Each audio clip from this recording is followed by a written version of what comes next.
Hello and welcome to Living Well with Leah. This is the first time that you're seeing my face on this channel. And of course, while the main focus of this channel is guided meditation, I really wanted to make a video about hypnotherapy and my experience with it, especially now that I am a certified hypnotherapist. Depending on how you've come across this video, you probably know me from a whole plethora of other online niches and other online communities.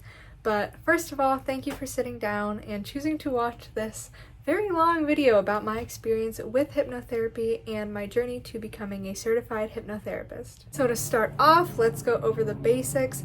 First, I'm going to go over a brief overview of my hypnotherapy timeline, and then I'm going to tell you a little bit about hypnotherapy in general and more about my experience, and then at the end there will be a Q&A portion where I will answer your questions. At the very end of this video, if you would like to join us for a little quick relaxation session, that will also be included at the end of this video, so you can get a little taste for what it's like to experience the first step of a hypnotherapy session, which is the induction into relaxation. So, I started hypnotherapy as a client in the summer of 2024. So almost a full year ago now. I was referred to my hypnotherapist by my regular therapist because I was really struggling with things that my therapist felt that hypnotherapy could really help target more than she could. I had such an incredible and transformative experience with hypnotherapy that after doing it as a client for 6 months, I really wanted to try my hand at becoming a hypnotherapist, or at least go through the training and see how much more of it I could teach myself. So I did, obviously. And after 4 months of classes, practice, and training, I am now also a certified hypnotherapist. And everything I'm going to go over in this video is all going to be information that I've gathered through my own research and my own training, as well as largely my experience as a hypnotherapy client. So, to start off, what is hypnotherapy? Hypnotherapy is a practice which uses hypnosis to help individuals make positive and healthy changes in their behaviors, ways of thinking and processing, and just lives overall. It can be used to address any manner of specific issues, depending on the client's needs and the hypnotherapist's scope of practice. So, this of course begs the question, what is hypnosis? And when I say the word hypnosis, something probably already comes to your mind. Hypnosis has a very long and convoluted history, and because of its at times negative stereotyping, many people have a completely skewed opinion of how to define it. In reality, hypnosis is nothing more than a deep state of relaxation.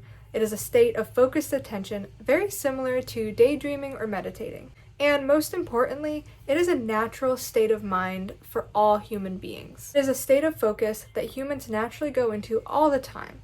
But with hypnotherapy, you create the state intentionally so that you can create change, just feel yourself exist, become more grounded, etc. In a state of hypnosis, or hypnotic trance, mind and body feel more relaxed and at ease, and your mind becomes more open and receptive to positive, helpful suggestions, reflections, or processes. Hypnotic trance is also commonly found in disciplines like yoga or meditation. Many people also ask, is hypnotherapy safe? And the short answer to that is yes, hypnotherapy is safe when practiced by a trustworthy, knowledgeable, and certified hypnotherapist. But the main thing to know is really this. During hypnotherapy, you are always in control and conscious. You cannot be hypnotized to do anything against your will. In fact, in hypnotherapy, the majority of the work is all done by you in your mind, it's just being facilitated by the hypnotherapist. The majority of the processes hypnotherapy utilizes are all things that are innate to human beings, just harnessed to be useful in healing. Another common question is, can anyone be hypnotized? The answer to this is also yes, but different methods and different techniques work better on different types of people. But an interesting fact, actually, is that you go into forms of trance on and off all throughout your day. Daydreaming, becoming very focused on watching a show or reading a book, or finding that the time goes fast when you're having fun and slow when you're bored. Those are all various forms of hypnotic trance because they alter your focus, attention, perception, and state. If you were to really lock in while watching my video right now, that could be a form of hypnotic trance. And on that note, people often ask, can I get stuck in hypnosis? And the answer to that is no.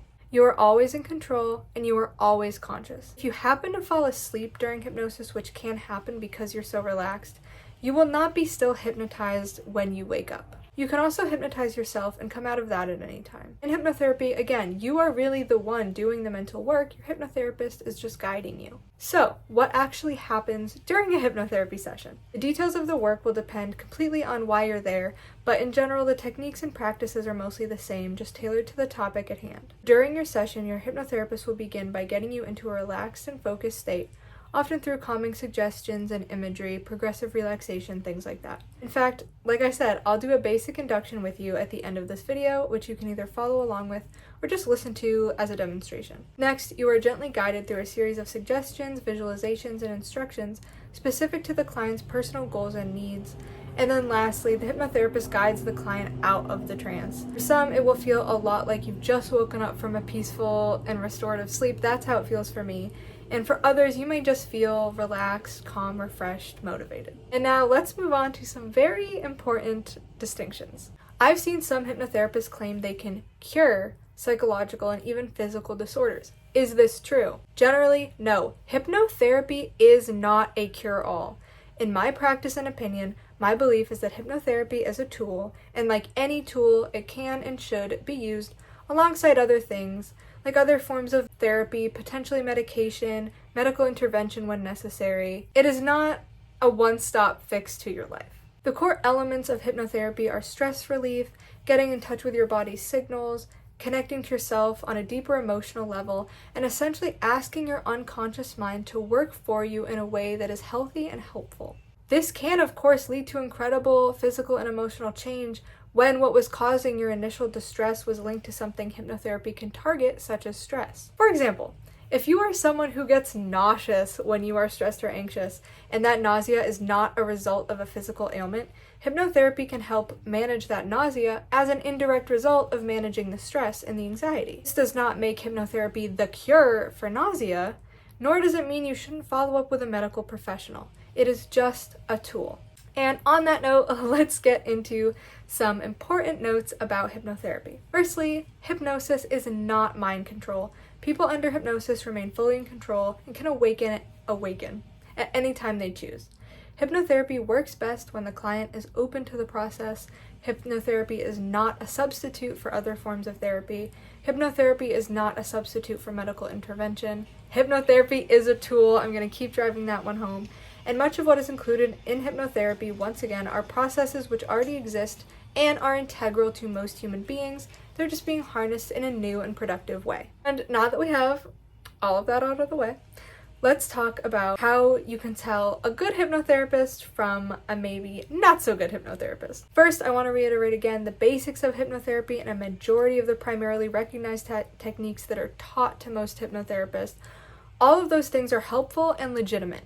But of course, even with effective and accurate teaching, some people can still hold other untrue or unhelpful opinions or beliefs. If you decide to seek out hypnotherapy, I recommend looking for someone who seems genuine and also understands that hypnotherapy is not a cure-all, but rather, like I've been saying, a tool. Make sure that if they are making any bold claims, that those claims can be backed up with client testimony, training, etc. And remember that what helps one person is not necessarily going to help everyone. For example, hypnotherapy for a lot of people can cure their addiction to smoking. The work that they put in to achieve that cure is also a huge part of why it works, along with the hypnotherapy techniques. However, if you're a smoker and hypnotherapy doesn't work for you, that doesn't make it a personal failure. And it also doesn't mean that hypnotherapy doesn't work. It just means that what works for one person doesn't work for everyone. Plus, some hypnotherapy techniques may work better for you than others.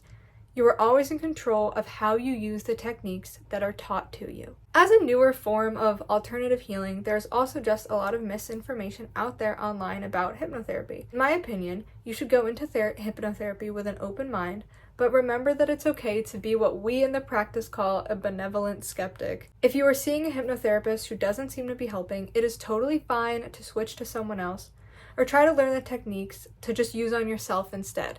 Self-hypnosis is a really incredible tool. There is no one-size-fits-all, so just try to take what seems helpful and feel free to scrap the rest. And now, with all that aside, I want to talk a bit about my personal experience with hypnotherapy and my journey to becoming a certified hypnotherapist. Last summer, like I said, the summer of 2024, I was dealing with a lot of insane stress that felt totally unmanageable. As you guys probably know if you're familiar with my content outside of this channel, I'm severely chronically ill and disabled, and at the time, my health had gotten so much worse than it had previously been, and I was dealing with serious medical PTSD from a few traumatizing events that had happened the year prior. And things were getting so bad that I had become pretty much fully agoraphobic. And it was to the point where I couldn't even get through telehealth appointments from my own bed. Mere thought of a waiting room, even a virtual one, was enough to send me into a full-blown panic. I was pretty much stuck in a perpetual state of severe fight or flight, hypervigilance, and debilitating anxiety. And with my regular therapist, I had processed all of these events, I was working on the anxiety, and I knew why my responses were what they were. And I have an incredible therapist. I love my therapist so much. But talking about it was not helping past a certain point. She was aware of this too, so she referred me to a hypnotherapist for a more just comprehensive approach. I went into my first hypnotherapy appointment, which was virtual, and I was literally terrified, and I promised myself that if it got too bad, I would just hang up on her and explain later. So I had that out for myself. It was so bad. But even by the end of that first session, I experienced a major change that it felt like my brain and body were just begging for, like waiting for. I genuinely, I literally almost like tear up thinking about it. Like right after that first session, I literally like called everyone in my life and told them about it because it was that like incredible. And of course, I don't want to disclose the vulnerable and specific aspects of the session, but it felt so amazing to get my brain and my body to just like relax and let go for the duration of that hour. And I came out of it feeling so empowered from the work we did, and I felt so much more in control. I realized that for most people, our unconscious minds and our bodies really do want to do what's best for us, and that is what they're trying to do. They just may be going about it in a way that's too much or unhelpful. But with hypnotherapy, the amazing thing is it's like you can ask your mind and your body to do what you need, but in a healthy and tempered way, and with time, it'll happen. Because the amazing thing about human brains is they're so insanely good at learning, and sometimes that is for the better, and sometimes it's for the worse. For example, like with me, I had a traumatic medical experience, and that traumatic experience was truly dangerous. And my brain learned to equate medical environments with danger, including even the word waiting room, because it was desperately trying to protect me, and it had learned that medical situations were dangerous. But what my logical brain knew, which was that this was a one-off traumatic experience, my unconscious did not know that. Your conscious mind is within your awareness, and it tends to think in an inductive way. It analyzes and it criticizes, it is aware, etc. Meanwhile, your unconscious mind reasons deductively. It accepts that a premise is true. In my case, it accepted that medical situations are always dangerous because the premise is you just had this like life or death experience. So with hypnosis, you can use your ability to learn to your advantage and as a power for good. So with hypnosis, the idea is that you can talk to your unconscious and essentially say, I'd like you to change that behavior. I would like you to do this instead of that. So using hypnotherapy, I was able to get my brain to understand, hey, this is the reality of the situation. I appreciate that you were trying to protect me, but I need to be able to see my doctors. I would like to only have a fight or flight response when there is true, threatening danger, not perceived danger based solely on an association. After doing that work in hypnotherapy to get my brain to understand that, what made it even more effective was then learning coping techniques which I could use during self-hypnosis so that even if I still had residual fear and anxiety, I could handle it much better. And the symptoms of the medical PTSD were just one thing that hypnotherapy helped me with. With all the techniques my hypnotherapist taught me, combined with her personal hypnotherapy style and the hypnosis she guided me through, it also helped me immensely with sleep, overthinking, my CPTSD symptoms, my relationship to my triggers, how to respond instead of react, my negative self-talk, unhelpful perspectives and associations that I had, how I handle stress, how I handle intense emotion. The list literally goes on, and I could not be more grateful. My caregiver, my fiance, and I joke every morning like, oh, thank God for another day, and thank you to my hypnotherapist. That's literally what we say all the time, because the change in me was that drastic. I cannot stress enough. And another cool thing was that it also helped me with some of the symptoms I had of my physical illness, particularly those that were worsened with stress. And it also helped me recover from PEM, which is post-exertional malaise and is a hallmark symptom of one of my illnesses, faster. Now, did it cure any of my symptoms? No. I cannot stress this enough, but once again, hypnotherapy is a tool, and it is awesome for stress and symptom management. Like, I need that to be hammered into your mind. It is a tool, and it is great for stress and symptom management. It is not a cure-all. So, for example, did hypnosis cure my tachycardia? No, of course not. My tachycardia is a result of my autonomic nervous system disorder. But now I can get my resting heart rate from 110 beats per minute down to 80 beats per minute. In a stressful or triggering situation, as long as I'm sitting down, I can get it from 160 beats per minute to 130 beats per minute. It helps me manage my chronic pain as well, and that is amazing. For me, that is completely life-altering. And another amazing tool that hypnotherapy gave me was this ability to feel like I'm in two places at once. And this is a major one for me. This is how I get through every doctor's appointment and pretty much everything that I do that's stressful, because now I've gotten so good at self-hypnosis that I can like be in the doctor's office and in my internal safe space, sitting in a little pool of cool water, feeling the sun on my skin where everything is dandy. Genuinely the most incredible feeling that my brain and body have always been capable of producing. I just didn't know how to ask for it. It feels like being thirsty all your life and suddenly you have the ability to say, can I have a glass of water? That's literally how it feels to me. And again, those are just a few examples of what hypnotherapy has done for me personally. It's like if my brain were a car.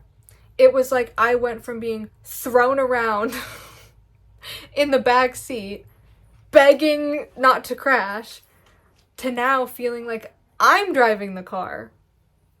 I'm in control of this vehicle. And I can never stress enough just how much it gave me my life back, or really gave me a life that I never had before as someone who struggled with anxiety since literally out of the womb. So, yeah. And for a minute, it almost made me feel frustrated. This is something I learned at age 23 and not at age, 5. And that's partly why I wanted to get certified, because I was like, if I can even give, a portion of what this was to me to someone else, that can be completely, life-saving. So yeah, anyways. That is a little bit of my story, and now I'm gonna talk about a little overview of my certification journey, and then I will get to your questions. So, like I said, because hypnotherapy helped me so immensely, I really wanted to see what the training was like and if I was any good at it. And because it almost felt unfair that I had all this knowledge and access to these techniques, and I wanted to share that with others who may benefit. That's really why I did the certification. For reference, I have worked in the mental health field in small ways before.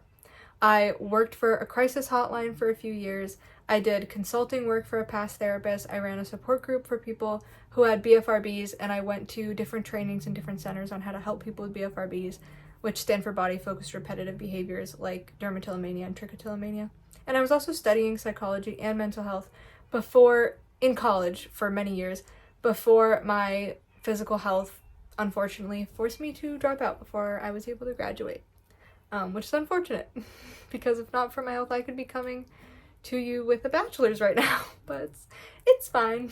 And one thing I love about hypnotherapy is that when you're working with clients, you are not focusing on the why and the what. Like, why do you respond this way? What exactly happened?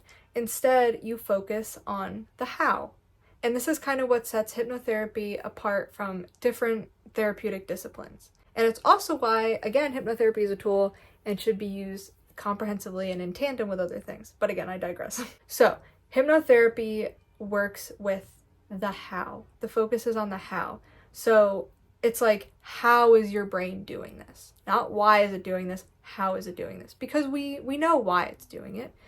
Every dysfunctional behavior has some secondary gain that your mind is trying to provide to you, whether that's, usually protection. So we focus on the how. So it seems silly, but a question could be like, how is your brain making you stressed? Besides the why you're stressed, besides the what is making you stressed, those are things to work on with a regular therapist. We're working with the how. Is your brain playing videos or showing you images in your head? Is your internal monologue saying things that are unhelpful to you that are stressing you out? For me, it's often image-based. How my brain is making me stressed is by showing me unhelpful and intrusive images.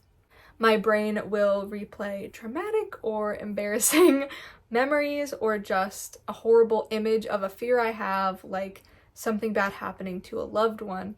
So with hypnotherapy, you work on changing your response to the stress, and you change the way your brain codes and responds to the images or things that your internal monologue is saying, to take away their power, to take away the response that you have, the unhelpful response that you have. So I'm going to give you an example of one way I like to do this. This is just one technique. There are many out there.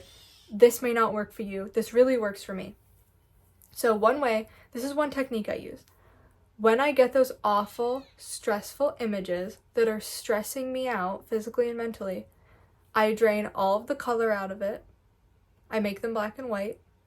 Then I turn the brightness all the way down on the image.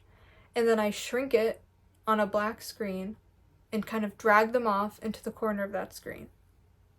So that is how I then imagine and code the image. If I do that enough times, my brain gets the hint that that's how that image is supposed to be coded, and over time it takes a lot more effort to remember or call up that actual original image. Again, this is just one technique out of tons, but it is one that I find really effective for me personally. You can also pair these techniques with relaxation techniques and affirmations. One I like to say is, thank you for trying to be helpful, but this is not what I need right now. I'm going to move on to something else. Or, this image says nothing about my current reality. I am just lying in bed right now. I am safe. I can be calm and uncomfortable. I can wait for this discomfort to pass. But anyway, again, that's just a little example of something that works for me.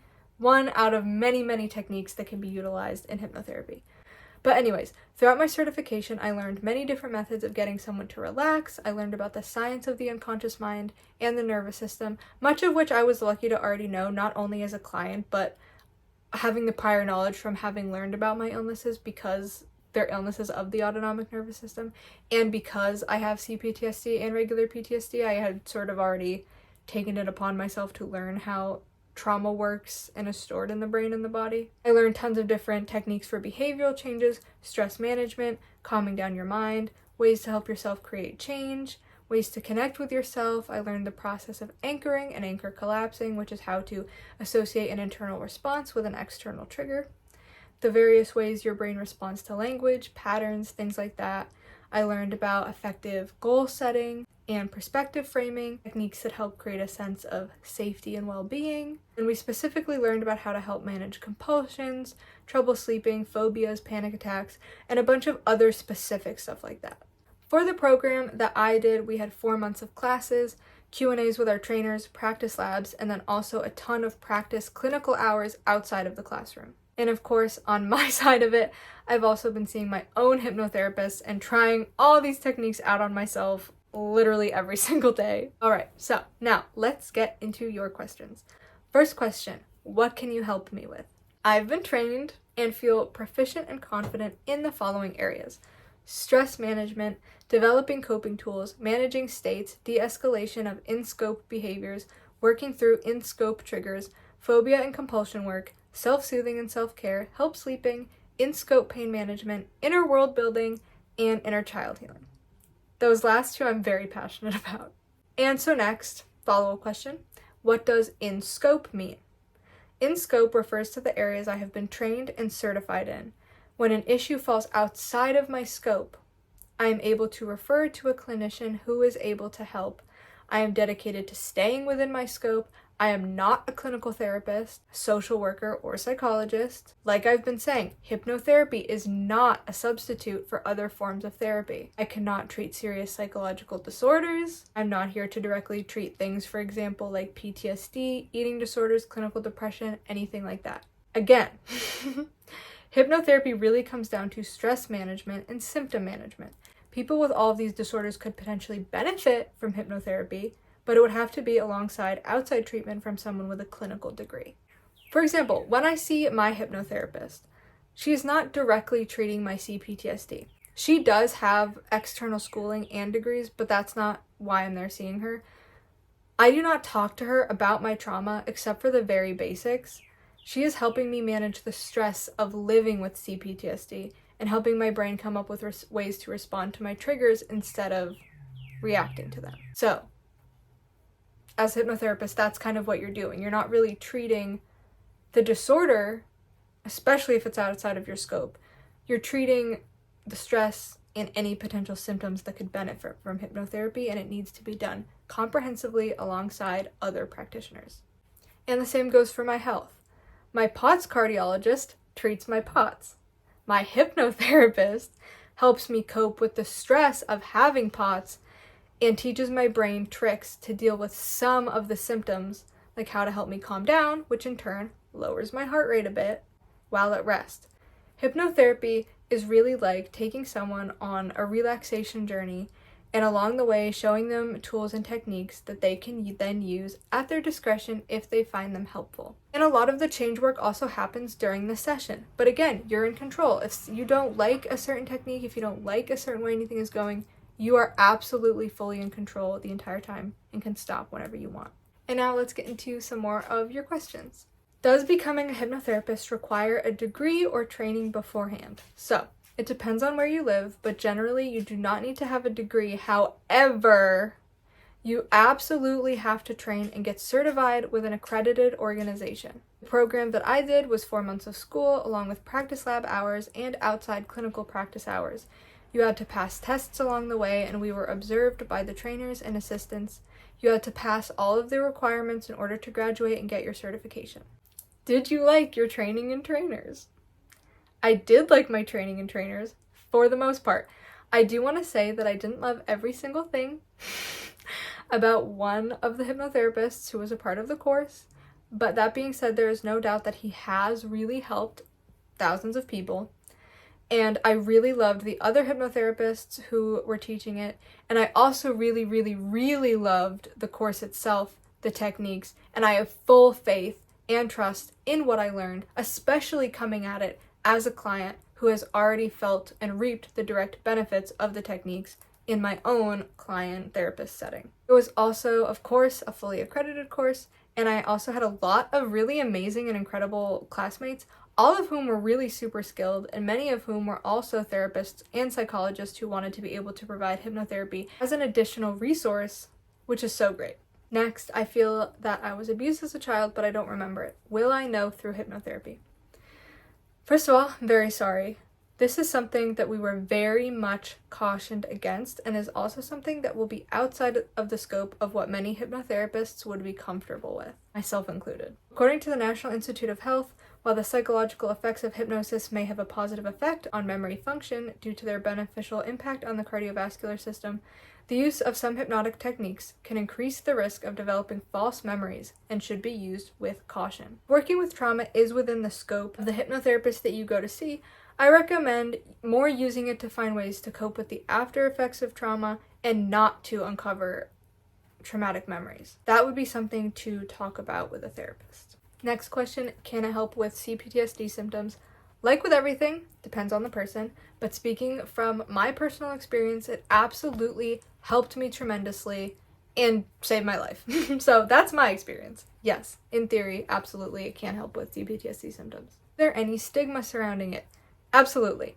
Pretty much anything that's a newer, more alternative form of therapy will come with a stigma. A lot of people just don't really understand what it is.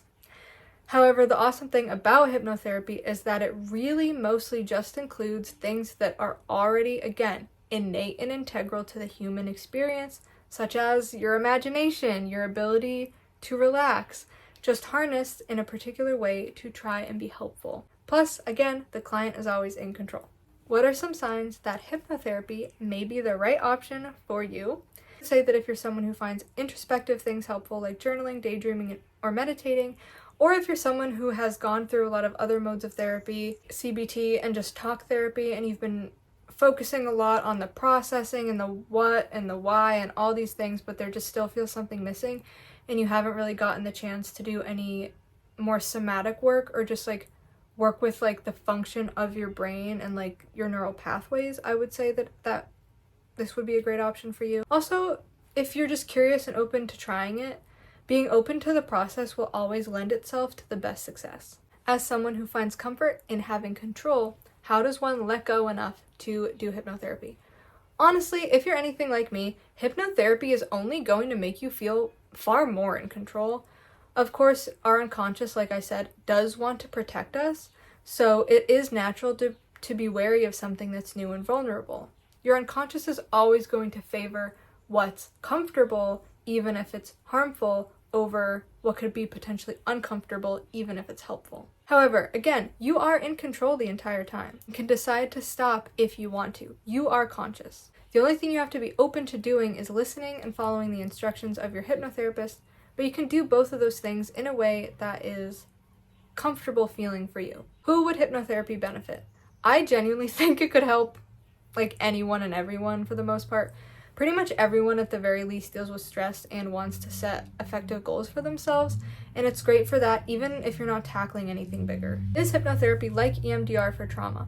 It is similar to EMDR in that it also puts you in a state that can be compared to REM, although you are conscious, like I said. I personally found EMDR to be triggering at times, but I know it's great for many people. The thing I really love about hypnotherapy is that you absolutely do not need to recall any traumatic events if you don't want to, but you can still see the helpful change, and you can work on your triggers and ability to cope with symptoms without graphically bringing up your trauma or traumatic memories at all. Like I said, you don't even need to get into the content of your trauma at all with your hypnotherapist. Almost all of my hypnotherapy sessions have been there's been very little content shared from my side, just the basics. I really only talk for the first 30 seconds, if that, before I'm going into trance and doing the work. Can you do this yourself? Yes. There are definitely resources out there for self-hypnosis. I self-hypnotize literally every day. You can also find tons of free guided meditations online targeting different things like sleep or lessening anxiety. I have 2 guided meditations up on this channel, and I'm also in the process of working on more of those, as well as self-hypnosis guides. Can it be used for trick or trichotillomania? Yes. It is super, super helpful for a lot of people with BFRBs, body-focused repetitive behaviors. However, as someone with dermatillomania who has run support groups, I found that it works best alongside other techniques. If you go on my Instagram, @angelfairer, in my bio I have a link to a master list of BFRB resources and all the things that personally help me most. I find that BFRBs do need a comprehensive approach, so hypnotherapy in tandem with other tools. How does it feel when you're hypnotized? It's honestly pretty hard to explain, and it definitely varies from person to person. For me, it feels incredible, like you're deep in a magical, productive, peaceful place that just exists inside of yourself and you just get to tap into. You feel super relaxed, and it's similar to dreaming, but you're in control and also aware that you're awake, just choosing to allow yourself to be in that deep state of trance. And when I come out of it, it feels, like I said, like I just had a deep, restful sleep, far more so than I feel, when I wake up in the morning. And my mind feels completely clear, my body feels totally relaxed, even if I'm having a high pain day. Can you fall asleep during hypnosis? Yes, you can fall asleep. If you do, you still, like I said, you will not be hypnotized when you wake up. Sometimes your brain and body just need the rest and will jump at the chance to get it if you're putting your body in that relaxed of a state. But even if you fall asleep, usually your hypnotherapist will just be able to gently wake you up. Would it work with emetophobia? Yes, it absolutely can work with emetophobia. However, just like with BFRBs, as someone who has disordered emetophobia, this did help me a lot with it. However, I found that disordered phobias, much like with BFRBs, a much more comprehensive approach is needed, like doing it alongside an emetophobia specific therapist, or a lot of OCD specialists are trained in emetophobia, which is great. This is another thing that would be outside of my personal scope, because although I am trained in general phobia treatment, disordered phobias are a whole other story and need a lot more schooling. Do the desired results require maintenance sessions after they're achieved? Sometimes yes, sometimes no. Depends what it is. Some things can be totally resolved in one session if it works. Other things require more, 4 or 5 continued work. The goal, though, is to get your client to the place where they can, have the tools and the ability to use on their own, and eventually without the facilitation of the hypnotherapist. Many hypnotherapists will also give their clients a recording similar to a guided meditation to listen to in between sessions to just keep the work fresh. And the client absolutely has to be willing to take what they've learned in a session and then go on to apply it. A lot of the work, like I said, is really done by you, and you have to be willing to keep up with it. Like I say, it's a tool, and the tool sitting on your shelf isn't going to do anything. You need to be using it and practicing it. And okay, last question, and then we will finally wrap this up. Are you taking clients / when will you be taking clients? I'm not currently taking clients. I'm getting things ready on the administrative end so that if and when the severity of my health situation eases up, I will be able to take clients in the future. However, in the meantime, I really, really want to be able to use what I've learned and trained in to help others. So I will be making self-hypnosis and meditation content for this channel using some of the techniques, and I will also continue to practice with my willing and consenting friends and family. No matter what I do want to use my certification for good and my knowledge to help people. So whatever that looks like, I really am very, very, very excited to share it with you guys. Again, I can just never stress enough how incredible and transformative hypnotherapy has been for me. I feel like I've been given my life back, and like I've gotten to know myself and my strength and my capabilities in a way that I never could have foreseen. And I just want you to know there is so much incredible power and talent and just like cool, interesting tips and tricks and like things that exist inside of you already that like you're like a powerhouse and you don't even know it maybe. Like hypnotherapy is really about just showing you like, here's all these ways that you're incredible. Here are these ways that you can be in control. And like you are the magic. You're the magic. The hypnotherapist is just telling you like kind of the magic words to like reveal it, but it already all exists in you. It's just a matter of harnessing it, tapping into it. So yeah, that's all about that. That's my experience with hypnotherapy, answering your questions, my certification journey, and kind of the basics. So if you have any other questions, please feel free to comment them down below. Thank you for getting to the end of this video.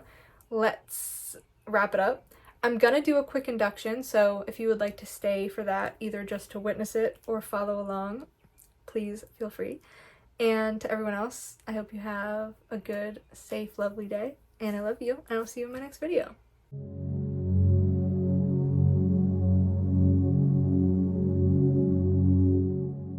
Now we begin to settle in and settle down and go on a little journey of relaxation, starting with a deep breath in through your nose and out through your mouth.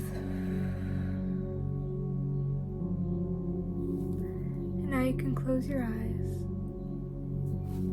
settle in, settle down,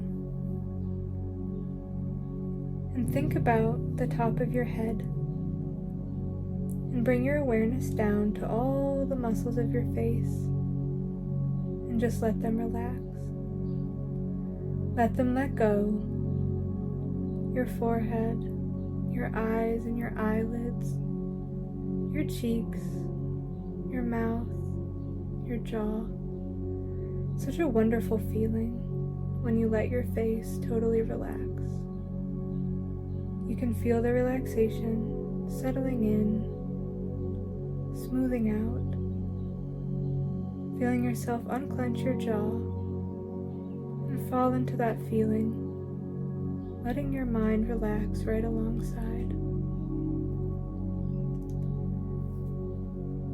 Now begin to relax down your neck and your shoulder muscles now, into the tops of your arms, letting all tension melt away as you move down onto your elbows, into your forearms, down through your wrists and into your hands, right down into the very tips of your fingers and your thumb, letting all of those little muscles let go and relax.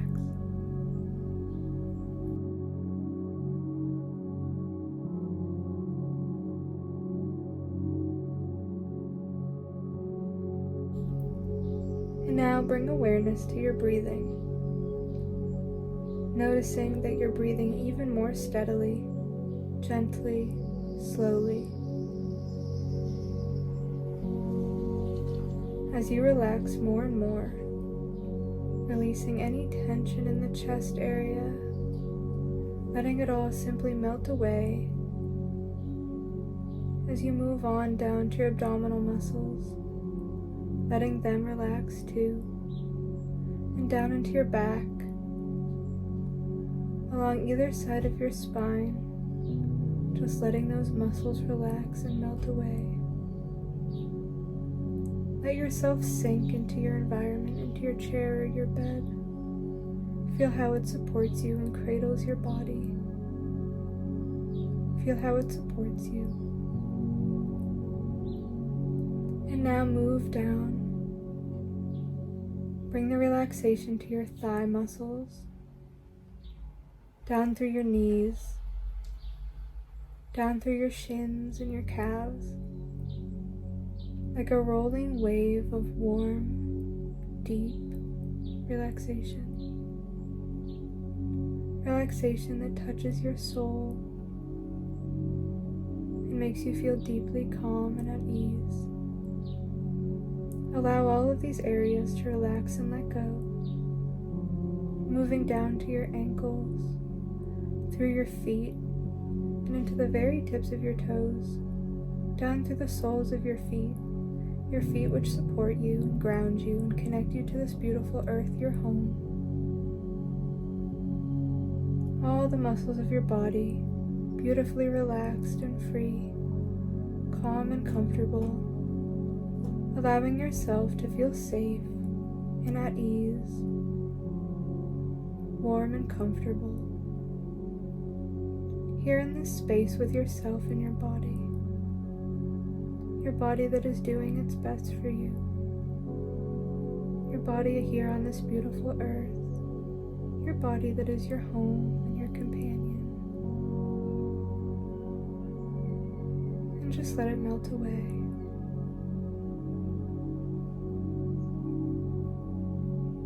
And take a moment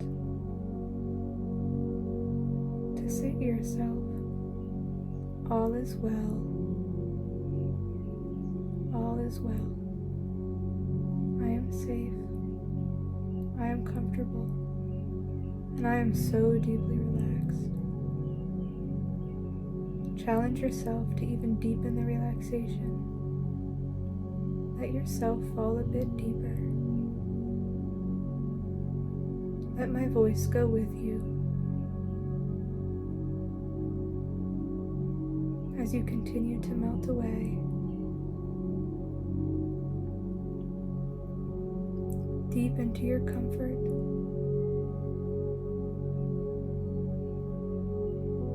Letting your soul settle down, letting your body settle down, letting your mind settle down. And know that you always have the capacity for relaxation. You are always worthy of love, and you are always worthy of a break from the tension that you experience.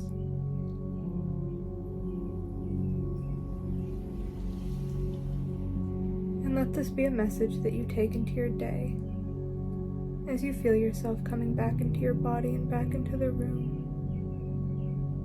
Feel where you are on your chair in your bed. Come back into your body. Come back to my voice and hear where it's coming from, whether that be your headphones or a speaker. And when you're ready, give yourself one more moment of gentleness, and then open your eyes and find yourself back in the present moment. Good morning. I hope you enjoyed this little induction. Hope you enjoyed this video. And I love you. And as always, I will see you in the next one.